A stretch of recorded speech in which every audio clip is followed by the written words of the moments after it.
الشيطان اللعين الرجيم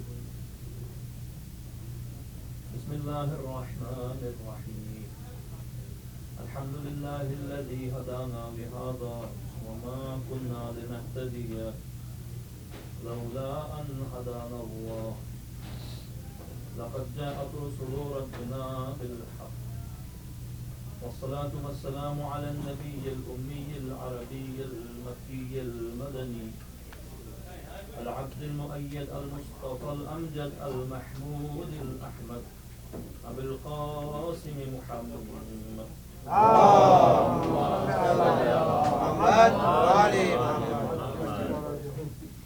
وعلى أهل بيته الطيبين الطاهرين المعصومين المظلومين الذين أذهب الله عنهم الرجس وطهرهم تطهيرا اللهم صل على محمد وآل محمد. أما بعد قال الإمام الصادق عليه الصلاة والسلام نفس المحموم بظلمنا تسبيح وهمه لنا عبادة وكتمان سرنا جهاد في سبيل الله طلبه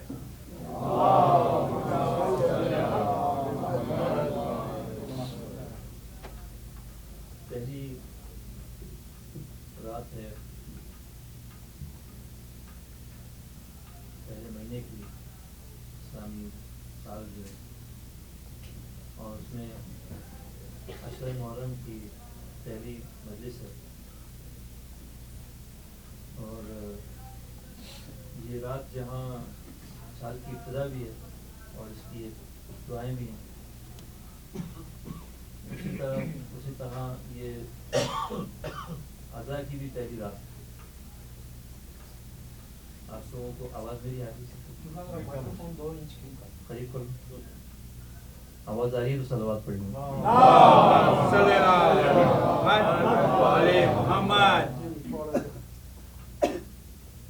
یہ جو راتیں ہوتی ہیں مجالس کی راتیں یہ ایک ایسی درسگاہ ہے جس میں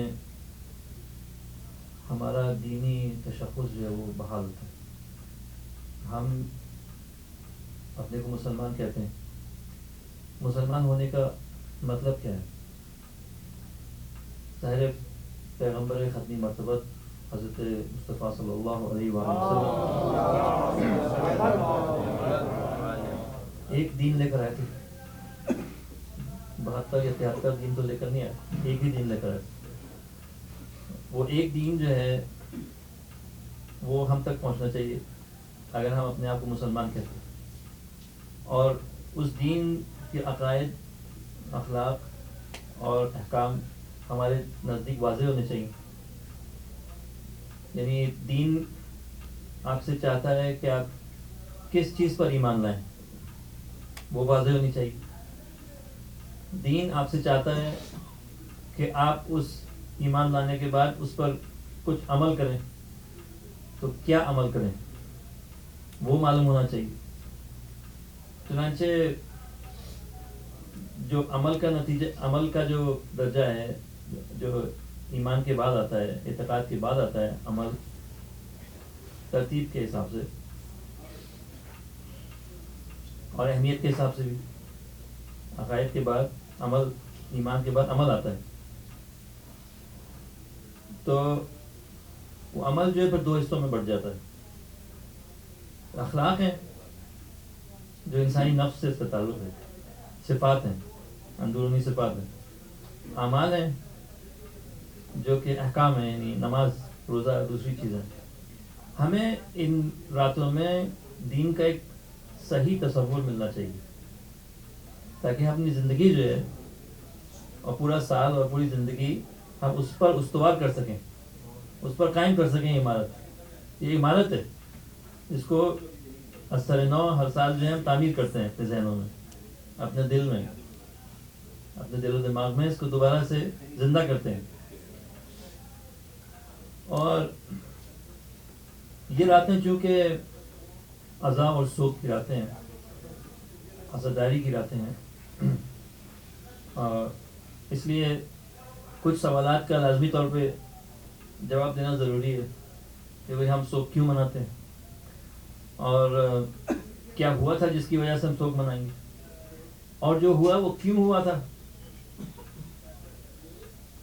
تو یہ سب چیزیں ہیں. ظاہر ہے کہ یہ میرا موضوع یہ نہیں ہے, صرف میں اشارتاً کچھ عرض کرنا چاہوں گا آج رات کو, تاکہ ایک تو گریے اور عزا اور بکا کی جو اہمیت ہے وہ واضح ہو, اور یہ کہ کیوں کہا گیا ہم لوگوں کو, اور پھر یہ کہ جو واقعہ جس کے لیے ہم رو رہے ہیں وہ واقعہ تھا کیا, کیوں رونما ہوا, اور جنہوں نے وہ ظلم ڈھایا وہ کیوں ڈھایا, اور جنہوں نے وہ ظلم سہا انہوں نے کیوں سہا وہ ظلم, کیا مقصد ان کا تھا اپنا. تھوڑا بہت تو اس پہ گفتگو بعد میں بھی جاری رہے گی انشاءاللہ. اور موضوع البتہ گفتگو کا تاریخ کے آئینے میں ولایت کا تصور جو ہے وہ انشاءاللہ ان راتوں میں آپ سب کی دعاؤں سے اور توفیقات سے جو اللہ تبارک و تعالیٰ سے ہم امید کرتے ہیں انشاءاللہ ہم سب جو ہیں ان راتوں میں خود کو اس ولایت کے مکتب سے وابستہ کر سکیں اور قریب کر سکیں اپنے آپ, اور دلوں میں جو یہ جذبہ ہے اور یہ جو ہمت ہے اور یہ ارادہ ہے یہ مکمل شکل میں عمل میں تبدیل ہو سکے, اور ہم لوگوں کو اس سے وہ راستہ مل جائے کہ جس میں ہم خدا کے نزدیک سرخرو ہو سکے. ممکن ہے ہمارے اعمال اس قابل نہ ہو, ممکن ہے ہمارا مرتبہ اس قابل نہ ہو, لیکن ہم اس کی اطاعت پر گامزن ہوں, یعنی غلطیاں کرنے پہ ہم اس کی طرف پلٹیں, اور پروردگار ہم میں یہ دیکھے کہ ہم نے ہمت کی اس کی بندگی کی, یعنی بنا اس پہ رکھی کہ ہم اس کی بندگی کریں. غلطی اگر ہوئی تو ہم نے پلٹ کے اس سے معافی چاہیے, لیکن بنا اس پر نہیں رکھی کہ ہم گستاخ ہو جائیں. بنا اور جو ارادہ ہے اور جو فیصلہ ہے وہ اس پر نہ ہو کہ خدا کی نافرمانی میں زندگی گزاری جائے, بلکہ فیصلہ اس پر ہو کہ اس کی بندگی اور اطاعت میں زندگی گزرے. اور اس کا بہترین سرچشمہ, بہترین نمونہ وہ ہستیاں ہیں جنہوں نے عملی طور پہ کر کے دکھا دیا. بہت ہیں دعوے دار اسلام کے ظاہر, آج کل تو ہر شخص کا ایک, یعنی میں اس مجمع یا ہمارے لوگوں کی طرف اتنا نہیں ہوں مخاطب, لیکن اگر آپ دیکھیں دنیا میں نظر ڈالیں آپ تو اسلام کے دعوے دار ہر شکل اور قیافے میں, ہر رنگ میں آپ کو مل جائیں گے, ہر صورت میں آپ کو مل جائیں گے, اور وہ اسلام کے نام پر ہی آپ کو عجیب و غریب چیزیں کرتے نظر آئیں گے. لیکن ہم چاہتے ہیں کہ ہمارا دین جو ہے وہ سب سے پہلے عقل پر مبتنی ہو, اس کی بنیاد عقل پر ہو, نہ کہ فلاں نے یہ کہا یا اس نے یہ کہا یہاں یہ لکھا ہے, بلکہ عقل پر ہو. کیونکہ جب تک آپ عقل پر نہیں بنیاد بنائیں گے دین کی, آپ کی فکر ہی صحیح نہیں ہوگی. جب فکر صحیح نہیں ہوگی تو عمل کہاں سے ٹھیک ہو جائے گا. سب سے پہلے تو عقل کے مطابق ہونا چاہیے دین, ٹھیک ہے نا, کہ ہم جس چیز کو مانیں, جس پر ایمان لائیں, وہ عقل کے مطابق ہونا چاہیے. وہ چیز سمجھ میں آئے, یقین حاصل کریں, پھر اس پر ایمان لائیں, اور ایمان ظاہر ہے کہ اس پر پھر اپنی معلومات بڑھائیں, اور پھر عمل کا ارادہ کریں. عمل آہستہ آہستہ آہستہ بہتر ہوتا چلا جائے. چند جملے آج رات کے حوالے سے اور اس جو شروع میں عرض کیا میں نے اس پہ عرض کرنا چاہوں گا. ایک صلوات پڑھی محمد.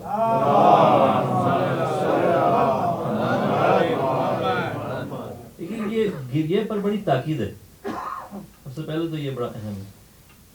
رونا جو ہے کئی قسم کا ہوتا ہے. رونا ایسا نہیں ہے کہ ہمیشہ کمزوری کی نشانی ہے. بعض لوگ ہوتے ہیں دل ان کا ذرا سی بات پر رونا شروع کر دیتے. اب سوچتے ہیں بعض بچے ہوتے ہیں ان کو بات چیز سمجھ میں نہیں آتی, رونے لگتے ہیں. بعض لوگ کمزور دل لوگ ہوتے ہیں, یعنی ایک تو رونا ہر ایک کو آنا چاہیے, رحمت کی نشانی ہے. رحم دلی ایک انسانی صفت ہے. انسان جو شقی القلب ہے وہ انسان کہلانے کا مستحق نہیں ہے. بعض لوگ ہوتے ہیں جو برا کام کر کے ان کو برا ہی نہیں لگتا کہ برا کام کیا انہوں نے. یہ نارمل نہیں ہے. جو لوگ برا کام کریں یا برا کام ہوتا وہ دیکھیں اور کوئی بھی اس سے تاثر, کوئی بھی اثر ان کے اوپر نہ ہو, یعنی ان کو غم محسوس نہ ہو کسی کے لیے، یہ اپنے کیے پر بھی پشیمان نہ ہو، تو یہ نارمل نہیں ہے لوگ، یہ لوگ نارمل نہیں ہوتے. بعض جرائم پیشہ لوگ ایسے ہوتے ہیں کہ جو نارمل، جس کو آپ نارمل سمجھیں، اس سے ہٹے ہوئے ہوتے ہیں. یعنی جرم بھی ایک مرتبہ نہیں، بار بار جرم کرتے ہیں، اور اس جرم پر ان کو کوئی پشیمانی یا شرمندگی بھی نہیں ہوتی. ان کا جو ضمیر ہے وہ بھی ملامت نہیں کرتا. بعض ایسے بھی لوگ ہوتے ہیں. تو یہ تو بالکل ہی، یعنی آپ ان کو باہر کر دیں، جو عام انسانوں سے دور ہیں. لیکن جو عام لوگ بھی ہیں، ظاہر ہے کہ رحم دلی تو ہر ایک میں ہونی چاہیے. اب بعض لوگ ہیں ممکن ہے کہ وہ اس سے بھی زیادہ رحم دلی سے بڑھ کے بلکہ گھبراہٹ ان کے اندر، انگزائٹی ہو جائے کچھ اور، اس وجہ سے وہ ذرا ذرا سی بات پہ نالا ہو جائے، پریشان ہو جائے، رونا شروع، جزا فضا کرنا شروع کر دیں. میں ان کی بھی بات نہیں کر رہا ہوں، یہ تو پھر یہ بھی نارمل سے ہٹ جاتا ہے سلسلہ. جو بات عام مشاہدے میں اور عام زندگی میں آپ دیکھتے ہیں وہ یہ ہے کہ لوگ جو روتے ہیں مختلف وجوہات کی بنا پر روتے ہیں. ایک تو بالکل عاطفی طور پہ، یعنی انسان جب دیکھتا ہے کہ بھئی انسان کے طور پہ کسی کا انتقال ہو گیا، خاص طور پہ اگر کوئی عزیز ہو، تو وہ انسان کا دل جو ہے اس سے ہل جاتا ہے. جناب رسول اکرم صلی اللہ علیہ وآلہ وسلم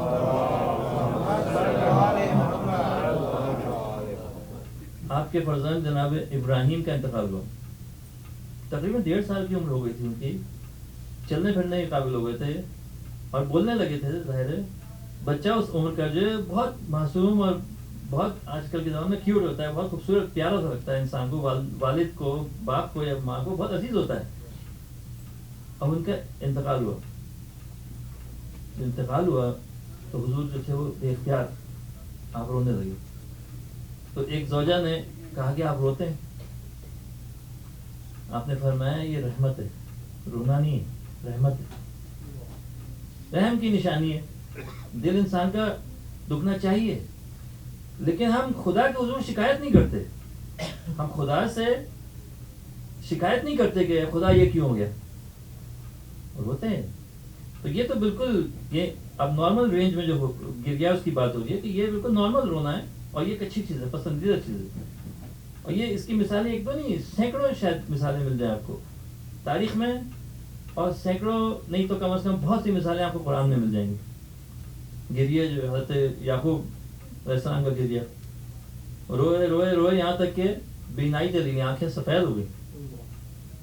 ابیضت عیناہ من الحزن وہو کظیم، کہ وہ اپنے اس درد کو، فراق کو اپنے بیٹے کی، وہ بھی کون بیٹا، وہ تو اس میں رو رو کر آنکھیں آپ کی سفید ہو گئیں، دونوں آنکھیں سفید ہو گئیں.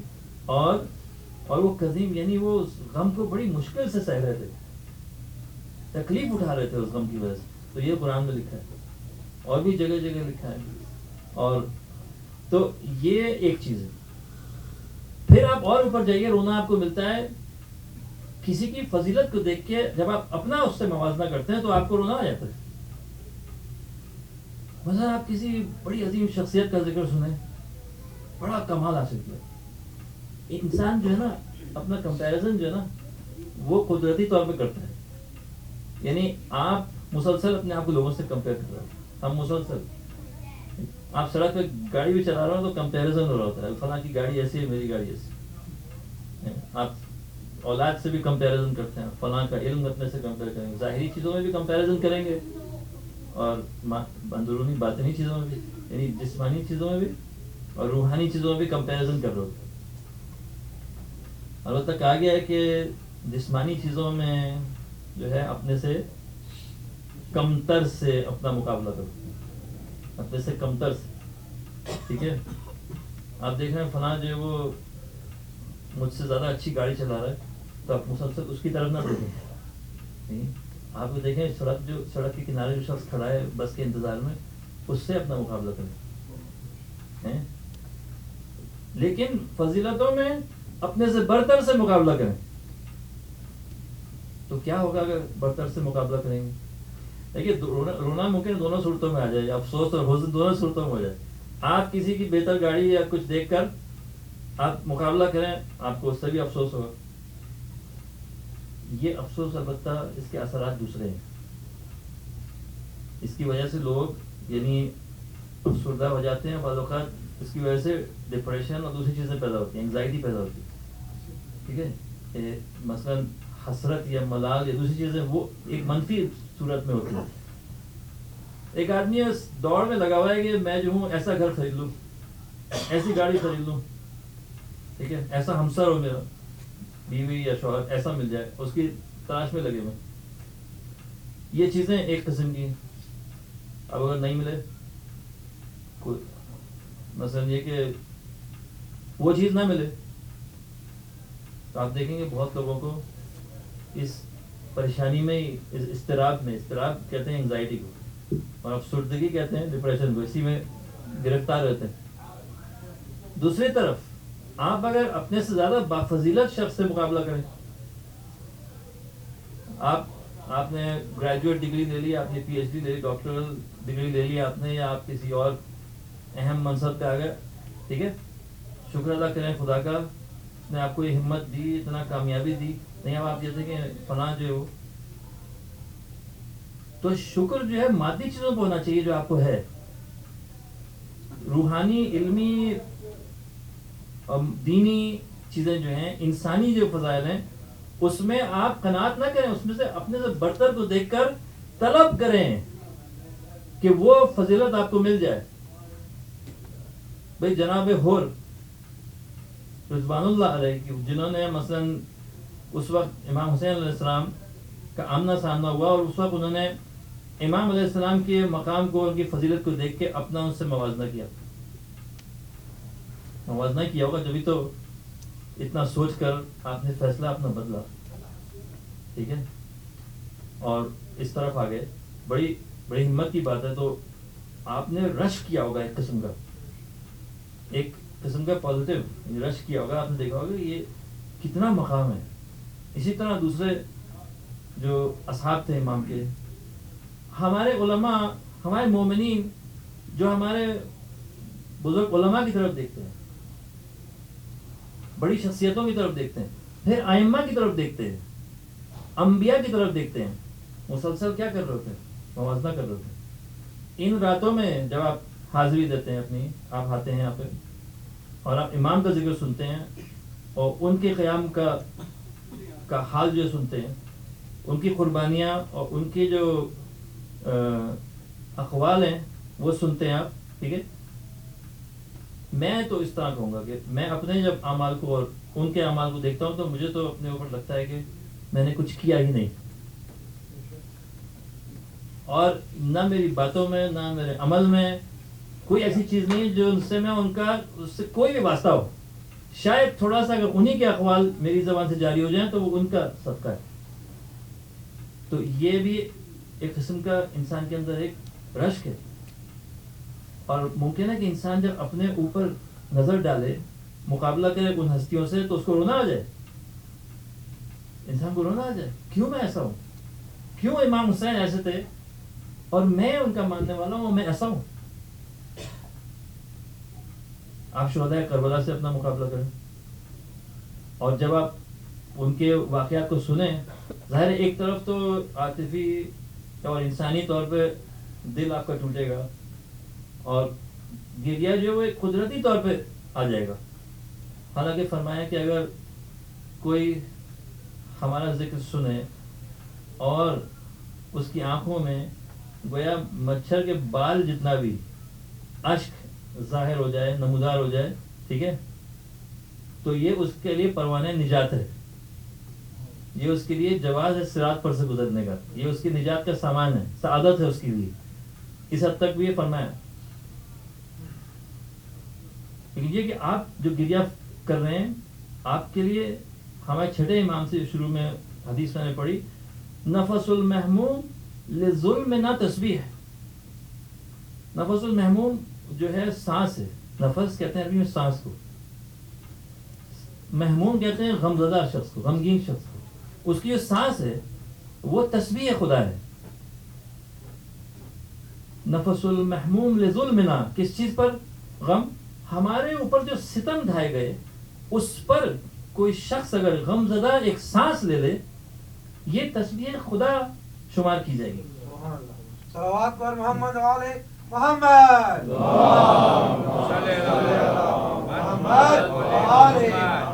وَهَمُّهُ لَنَا عِبَادَةٌ. اور یہ غم بذات خود جو ہے، سانس جو تسبیح ہے، اور وہ ہم جو ہے، ہم میم چشمی آتی ہے کہ یعنی وہ جو ہم و غم ہے، وہ جو ہے ہمارے لیے جو غم اٹھا رہا ہے شخص، یہ عبادت خدا ہے. وہ کتمان السر نہ جہاد فی سبیل اللہ، اور ہماری رازوں کی حفاظت کرنا، پاسداری کرنا، ٹھیک ہے، یہ اللہ کے راستے میں جہاد ہے جو کیا جا رہا ہے. آپ دیکھیے کہ گریا جو اس کو اتنا زیادہ اس کو ایمفسائز کیا گیا، اتنا زیادہ اس کی تاکید کہ جو ہمارا ذکر کرے اور روئے یا رلائے، جو روئے ہمارے غم میں یا روتی صورت بنائے، اس کو بشارت دی گئی نجات کی. ائمہ علیہ السلام کا شیوہ یہ تھا، پوری زندگی شیوہ یہ تھا کہ محرم کا چاند نظر آتے ہی آپ سوگوار ہو جاتے. امام علی ابن موسیٰ رضا علیہ السلام اپنے والد گرامی کا ذکر کرتے ہیں کہ جب محرم کی پہلی آتی تھی، ٹھیک ہے، تو وہ سوگوار ہوتے تھے. اس دن سے ان کو کوئی مسکراتا ہوا یا خوش یا ہنستے ہوئے نہیں دیکھتا تھا، بالکل. اور ان کی ہنسی بھی مسکراہٹ ہی ہوتی تھی اہل بیت علیہ السلام کی. اور وہ غم ان کا روز بڑھتا رہتا تھا.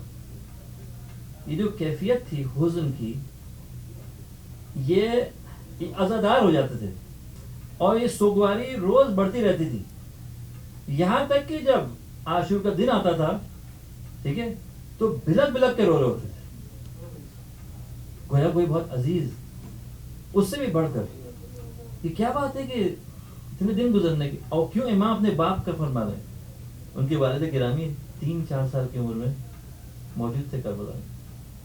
کیا دیکھا تھا اپنی آنکھوں سے کہ 40 سال بعد گزرنے کے بعد بھی اس طرح آنسو بہتے تھے. کیا وجہ تھی؟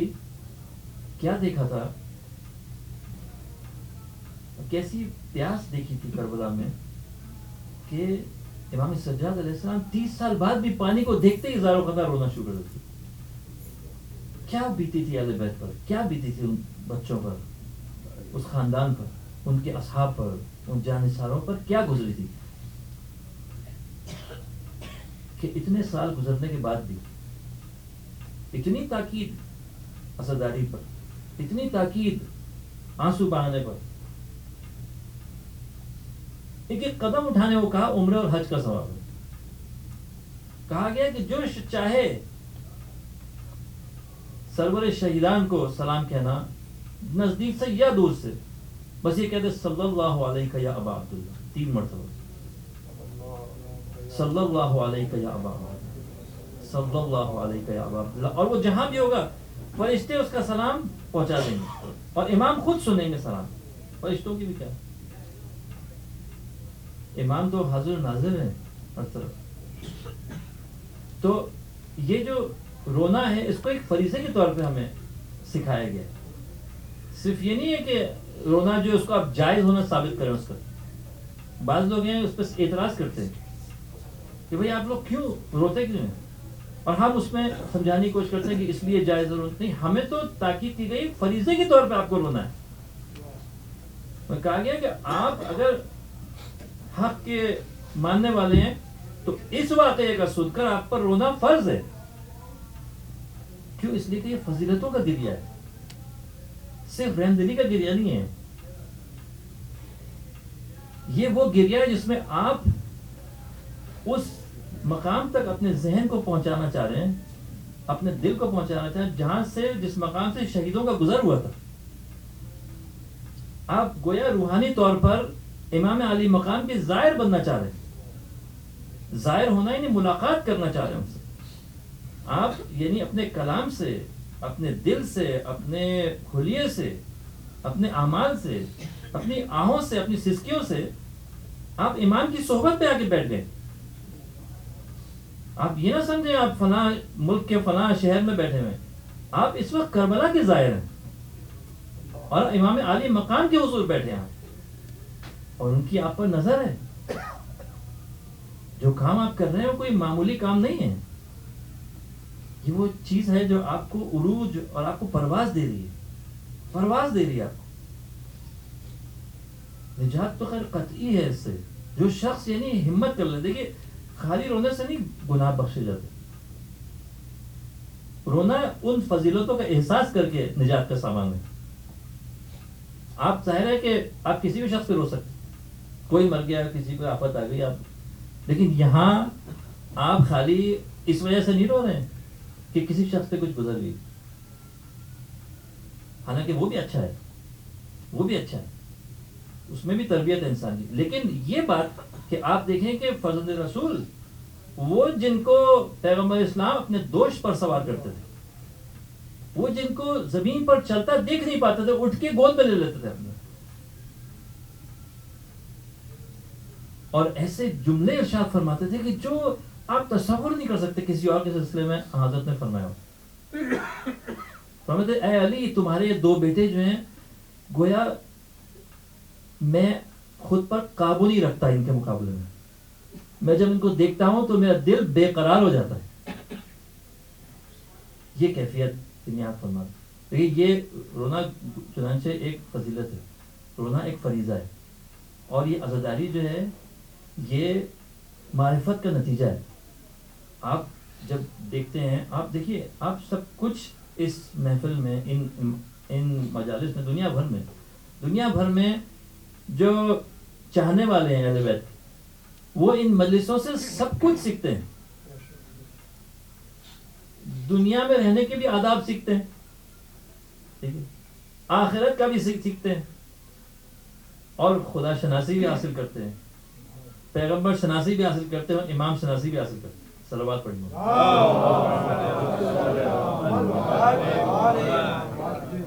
یہ چنانچہ یہ تو ایک موضوع ہے. اب آپ یہ دیکھیے کہ جو ظلم ہوا وہ کیوں ہوا. ظاہر ہے کہ ظلم اتنا بڑا ہے, یہ واقعہ ہے کہ آپ اس کو اگر اس کے بارے میں سوال پوچھیں کہ بھئی یہ واقعہ کیوں ہوا.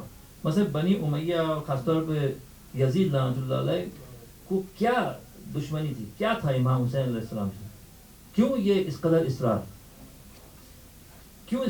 اصرار ان سے دشمنی کا ہے, کیا تھا سبب, کیا تھا. ایک صلوات پڑھیے, میں عرض کروں آپ سے. دیکھیے یہ جو ایک چیز تو بڑی یہ تھی کہ اہل بیت سے حسد رکھتے. لیکن آپ یہ سوچیں کہ آپ ایک اقتدار میں بیٹھے ہیں ایک مقام پہ, اور سب کی نظریں دوسرے شخص کی طرف ہیں, یہ زیادہ قابل ہے ان سے. آپ حاکم بن گئے کسی ملک کے, فلاں شخص جو ہے سارے لوگوں کی توجہ اس کی طرف ہے کہ حاکم تو اس کو بننا چاہیے تھا, اور آپ جیسے بھی بن گئے. اب ظاہر ہے کہ میں آپ سے کہہ رہا ہوں, یعنی فرض کریں ایک انسان, کوئی بھی انسان, تو یہ حسد پیدا ہوئی. اور یہ حسد جو یعنی ایسی بیماری ہے کہ جو شروع سے چل رہی ہے. یعنی آپ شیطان کو بھی لے لیں, ابلیس کا بھی مسئلہ یہ تھا, اور حابیل اور قابیل کا بھی مسئلہ یہ تھا, ٹھیک ہے. اس کے اوپر کچھ اور بھی کل گفتگو ہوگی حابیل اور قابیل کے معاملے میں. اور اسی طرح بعد میں بھی انبیاء اور لوگوں اور بعض ان کے جو اور حریف تھے جو ان مقامات کو چھین کر حاصل کرنا چاہتے تھے, سمجھتے تھے کہ منصب ایسا ہے جانشینی کا, وصایت اور ولایت کا, جو چھین کر آپ حاصل کر سکتے ہیں کسی سے. حسد تھی بہرحال. اب وہ بعض لوگوں کا یہ ہے کہ جناب حابیل اور قابیل کا پوچھا جاتا ہے کہ ان کا یہ جو کیوں قابیل نے حابیل کو قتل کیا. آپ نے شاید سنا ہوگا, اکثر لوگ کہتے ہیں کہ بھائی وہ جو کسی عورت پر تھا جھگڑا. اب یہ حدیثیں, یہ جو بھی کہیں اس کو آپ, یہ ہماری اہل بیت کے راستے سے نہیں آئی ہیں, یہ باہر سے آئی ہیں. اس طرح کی باتیں جو ہیں باہر سے ہی آتی ہیں. جو ہمارے راستے سے چیزیں آئی ہیں وہ یہ ہے کہ اللہ تبارک و تعالیٰ نے حضرت آدم کو خطاب فرمایا اور کہا کہ اپنے فرزند حابیل کو نبوت کی امانتیں اور علم جو اسماء کا علم میں نے تجھے سکھایا ہے وہ، اور وہ تمام باتیں جس کی ضرورت لوگوں کو پیش آئے گی وہ ساری باتیں تو ان کے حوالے کر دو، یعنی جانشینی اور وسائط وسیع بنا دو، اپنا علم ان کو عطا کر دو، اسماء و کلمات جو ہیں وہ ان کو سکھا دو، اور وہ تمام فرائض اور ذمہ داریاں اور سب چیزیں جو ان کو تعلیم کر دو۔ یہ بات جیسے ہی پتہ چلی قابل کو، غصے میں آ گئے اور فوراً اپنے والد صاحب کے بعد حضور پہنچے اور کہا کہ میں آپ کا بڑا بیٹا ہوں، ٹھیک ہے، اور میں اس چیز کا حقدار ہوں کہ آپ مجھے اپنا وسیع اور جانشین بنائیں۔ آپ نے اس بیٹے کو کیوں بنایا، میرے بھائی کو کیوں بنایا؟ حضرت آدم علیہ السلام نے حدیث کے مطابق، یہ بھی حدیث بھی حضرت امام جعفر صادق علیہ السلام سے فرمایا کہ یہ فیصلہ تو اللہ تبارک و تعالیٰ کا ہے، میرا فیصلہ نہیں ہے، اور اگر تم اس سلسلے میں اطمینان چاہتے ہو تو قربانی پیش کرو، تم بھی قربانی پیش کرو اور حابیل پہ قربانی پیش کرے، اور جو فیصلہ خدا کا ہو، جس کی قربانی قبول ہو جائے وہ اس کے مطابق عمل ہوگا۔ تب جو روایت میں موجود ہے کئی حدیثوں میں کہ جناب حابیل جو تھے ان کا کام تھا بکریاں چرانا، یہ پیشہ رہا ہے انبیاء کا، تو انہوں نے جا کر جو سب سے زیادہ رحیم شہیم اور صحت مند جو بھیڑ تھی وہ آپ نے پسند کی، قربانی کی، اور قابل جو تھے انہوں نے کیا کیا، وہ کھیتی باڑی کرتے، انہوں نے جا کے جو بچا کچا ادھر ادھر پڑا ہوا تھا مال وہ جمع کیا کہ بھائی اس سے قربانی دی جائے، تو وہ بھی لے آئے، ڈھیر بنا دیا، اور ادھر یہ لے آئے اپنے مویشی کو، یعنی جو بھیڑ تھی اس کو لے آیا قربانی۔ اور طریقہ اس زمانے میں تھا کہ قربانی کیسے قبول ہوتی تھی، ایک آگ آسمان سے آتی تھی، وہ آگ جو تھی وہ اس کو کھا لیتی تھی، قربانی کو لے جاتی تھی گویا۔ تو جب انہوں نے لا کے رکھا، آگ آئی اور جناب حابیل کی قربانی کو کھا گئی، لے کے چل گئی۔ یہ جناب اس پہ انہوں نے ٹھان لی کہ میں تجھے قتل کر دوں گا۔ اچھا، اس پہ بھی جو ملتا ہے تاریخ میں یہ ہے کہ پہلے تو انہوں نے قبول کر لیا، پہلے تو قابل نے قبول کر لیا اس بات، ابلیس ان کے پاس، اب یہ جو وسوسے جو کہا گیا وسوسے، تو ظاہر ہے کوئی یہی، ہمیں تو کوئی نہ ابلیس نظر آتا ہے نہ شیطان نظر آتا ہے، ہمیں تو وسوسے ہی محسوس ہوتے ہیں نا، کسی کے بارے میں خیال آ گیا، کسی چیز کے بارے میں کچھ آ گیا ہے، تو وہی جو وسوسے آتے ہیں وہ ابلیس کی طرف سے ہیں، وہی کہا گیا ابلیس نے ان کے دل میں ڈالا، یعنی ابلیس جیسے ہمارے خدا بچائے ہمیں، اسی طرح ان کے دل میں آ گیا، اور ابلیس نے کہا کہ ابھی تو کوئی مسئلہ نہیں ہے، ان کی قربانی قبول ہو گئی، وہ جانشین بن گئے، ابھی تو کوئی مسئلہ نہیں ہے، تمہارے بھائی ہیں، لیکن بعد میں ان کی اولادیں تمہاری اولادوں پر فخر کریں گی اور تمہیں نیچا دکھائیں گی کہ تم لوگوں کے باپ جو تھے ان کی قربانی جو تھی نہیں قبول ہوئی، ہمارے باپ کی قربانی کیا ہوئی، قبول ہو گئی۔ اب آپ دیکھیے 100 ایئر پلان بن رہا ہے، 100 بھی نہیں ہے، آدم کی عمر تو 1000 سال تھی، پتہ نہیں ہے کتنے سال بعد کی چیزیں ان کو ابھی سے پریشان کر رہا ہے ابلیس، اور وہ اس میں آ گیا، پھر وہ فرصت کی تلاش میں۔ اچھا ظاہر ہے اس پہ میں کچھ اور روشنی کر ڈالوں گا، لیکن آپ یہ دیکھیے کہ پہلا جھگڑا دنیا میں عورت پر نہیں ہوا، یہ غلط حکایت ہے، پہلا جھگڑا دنیا میں جانشینی پر ہوا، مقام وصایت پر ہوا، ولی کون ہوگا، وصی کون ہوگا، جانشین کون ہوگا، اور جو حسد کرنے والے ہیں وہ دنیاوی مقام کو دیکھ رہے تھے، جو ان کی نظر میں ایک لیجیٹیمیٹ ایک مرتبہ مل جائے گا، یعنی لیجیٹیمیسی مل جائے گی، اتھارٹی مل جائے گی، خدائی رسپانس، خدائی اتھارٹی مل جائے گی، دین کا لیبل لگ جائے گا، ظاہر ہے پھر کون پھر اطاعت نہیں کرے گا، دین کا لیبل تو چاہیے ہوتا ہے، جتنے بھی ظالم حکمران ہیں ان کو دین کا ایک لیبل چاہیے ہوتا ہے، اپنے اوپر سرٹیفکیٹ چاہیے ہوتا ہے کہ ہم خادم الحرمین شریفین ہیں، ہم فلاں ہیں، ہم فلاں ہیں، یہ چاہیے ہوتا ہے، اس کے بغیر کہاں چلے گی ان کی حکمرانی، کوئی بھی کھڑا ہو جائے گا کہ میں بھی تو ہوں۔ پہلا جھگڑا جو ہے دنیا میں اس پہ ہوا، اور یہ حسد کرتے ہیں اہل بیت کی، ان کے فضائل دیکھیے، آج اگر تھوڑی سی بھی بڑی شخصیت ہو، کوئی دانشور ہو، لوگوں کی نگاہ صورت ہے. آپ تو سوچ ہی نہیں سکتے, ہم تو تصور بھی نہیں کر سکتے کہ اہل بیت جس زمانے میں رہتے تھے اور ان کی منزلت کے سامنے سارے دنیا کے انسان جو تھے کھینچتے, کہیں اگر بیٹھ جاتے تھے اور 4 جملے بول دیتے تھے سب اس کے بعد خاموش ہو جاتے تھے, گویا سب بچے ہوتے تھے, بڑے سے بڑے علماء اس زمانے کے. امام محمد باقر علیہ السلام سے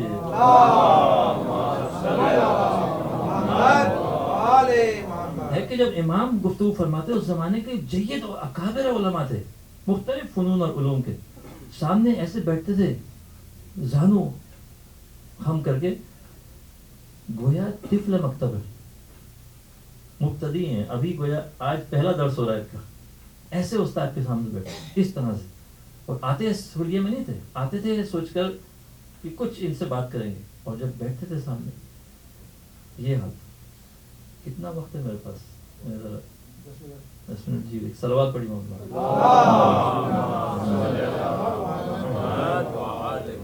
یہ جو عزاداری ہے ایک فریضہ ہے کہ ہماری تکامل کے لیے ہمیں ابھی جس سطح پہ ہم ہیں وہاں سے کہیں اور جانا ہے, اس لیے ہم عزاداری کرتے ہیں.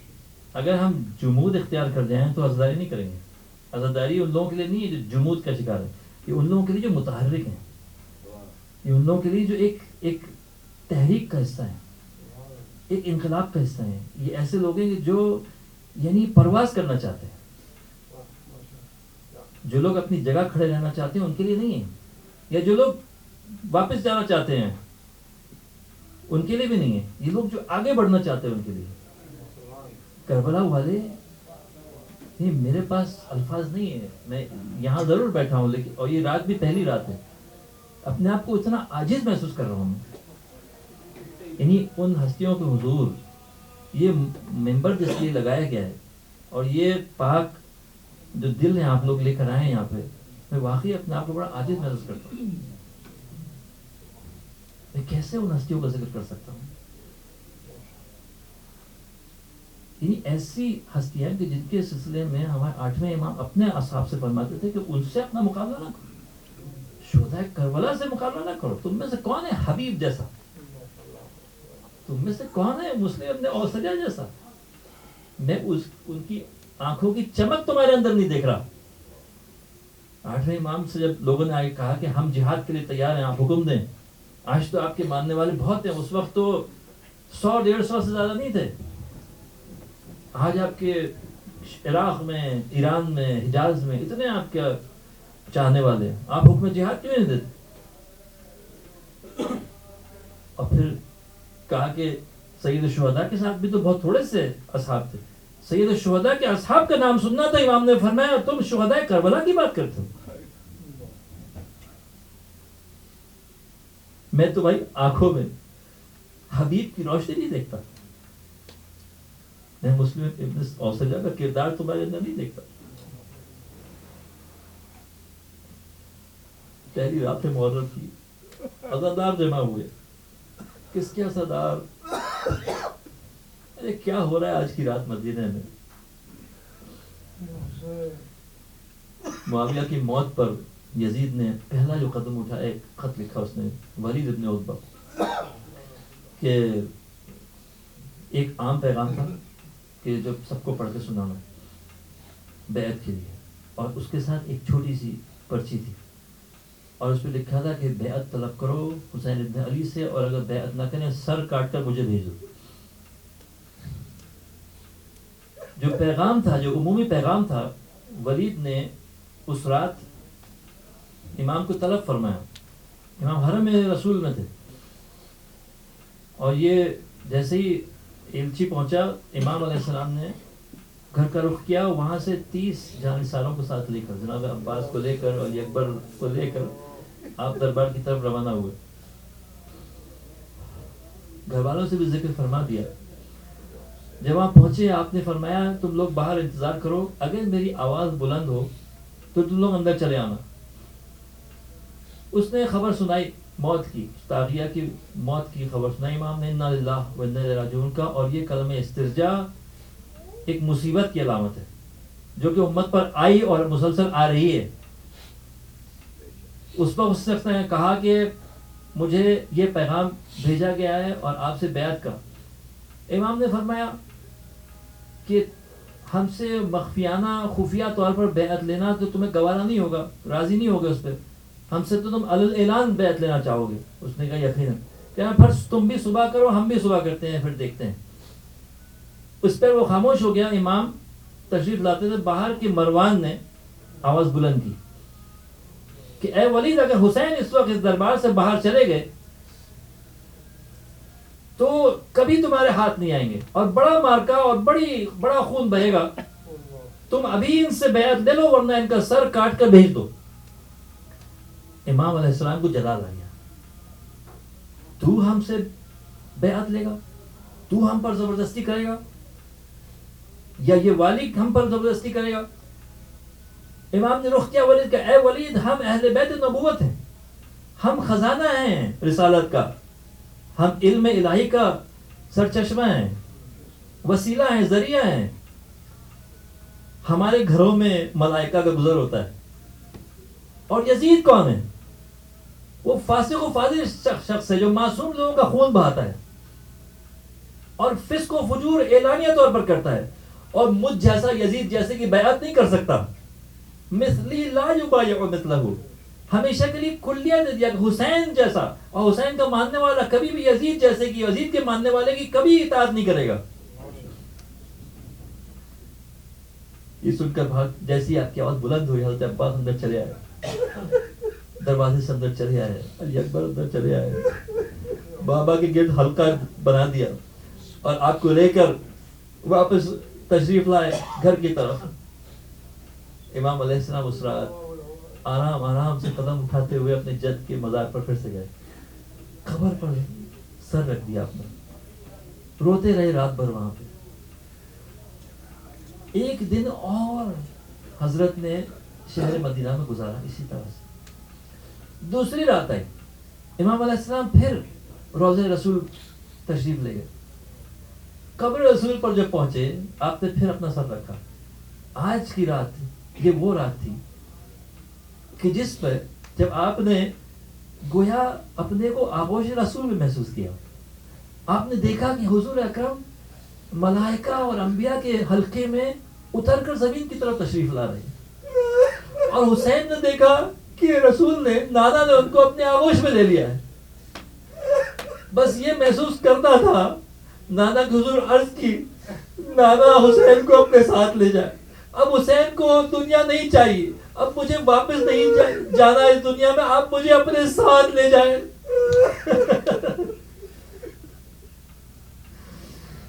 پیغمبر اسلام نے فرمایا, اے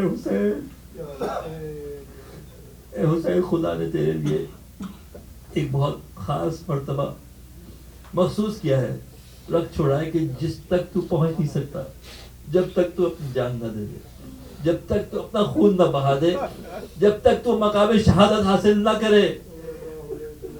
جس کی بشارتیں شروع سے, جس کا ذکر شروع سے کرتے آئے انبیاء, بس یہ اذن ملنا تھا. امام علیہ السلام ابھی آہستہ آہستہ قدموں سے پیغمبر کے مزار پر آئے تھے. اب تیزی سے اپنی ماں کی طرف, تیزی سے اپنی ماں کی قبر کی طرف روانہ ہوئے. ماں, آپ کا حسین اب رخصت ہونا چاہتا ہے, لیکن کوئی بھی اپنا وطن بلا وجہ نہیں چھوڑتا, اور وہ بھی حسین جیسا شخص, اور مدینہ جیسا وطن, اور نانا کی قبر, وہ سب یادگاریں, وہ سب تاریخ, وہ سب محبتیں, وہ سب گلیاں, کوئی اس طرح چھوڑ کے نہیں جاتا.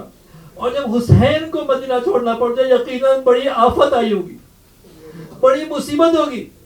مدینے والے جمع ہو گئے. اب اماریاں تیار ہیں, اونٹ تیار ہیں, سامان سفر باندھا جا رہا ہے. پھر امام حکم دیتے ہیں کہ بیویوں کو لا کر اور ان پر سوار کرو. باری باری سب آتے ہیں. تاریخ لکھتی ہے کہ 2 برقع پوش بیویاں گھر سے باہر تشریف لائی اور حلقہ جمع تھا ان کے لیے. حضرت عباس نے اعلان فرمایا, دور ہٹ جاؤ یہاں سے, نظریں جھکا لو, اور اپنا زانو خم کیا. امام علیہ السلام نے آ کے سہارا دیا. پوچھنے والے نے پوچھا کہ یہ کون ہے؟ فرمایا زینب بنت علی ہے. ارے میں عرض کروں گا اے زینب آپ کو یہ سب سہارا دینے والے مل گئے آج. کل جب عاشور کا دن ہوگا, کل جب شام غریبہ ہوگی, کل جب 11ویں محرم ہوگی, اس وقت آپ چاروں طرف دیکھتی ہوں گی کوئی آ کر آپ کو سہارا دے دے, کوئی آ کے آپ کو بٹھا دے سواری پر. لیکن نہیں, ابھی کوفے کا سفر درپیش ہے, ابھی شام کا سفر درپیش ہے, ابھی بڑی اور مصیبتیں اٹھانی ہیں. ارے حسین کا شک کا درجہ مقرر ہو گیا, حسین کی قربانی ہو گئی, ابھی زینب کی قربانی باقی ہے. الا لعنت اللہ علی القوم الظالمین وسيعلم الذين ظلموا أي منقلب ينقلبون. بارلہا گناہوں کی مغفرت فرما, بارلہا عراق کے حالات کو صحیح فرما, بارلہا ہمارے امام کے ظہور میں تاجیل فرما, بارلہا ہمارے اخبار اور علماء مراجع تخلیق کی حفاظت فرما, بارلہا ہمارے مقامات مقدسہ کی حفاظت فرما, بارلہا عزاداروں کی دنیا بھر میں مومنین اور مومنات کی جوانوں بچوں اور بوڑھوں کی حفاظت فرما, بارلہا وہابیت اور سلفیت نیست و نابود فرما, بارلہا شر تکفیریوں کا انہی کی طرف پلٹا دے. بارلہا جو بھی بدخواہ ہیں, جو اسلام کے دشمن ہیں, جو اسلام سے اہل بیت سے کینہ رکھتے ہیں, بارلہا ان کے منصوبوں کو ناکام بنا. ہم سب کو جانصاران اہل بیت اور اصحاب امام زمانہ میں حساب فرما. یا حسین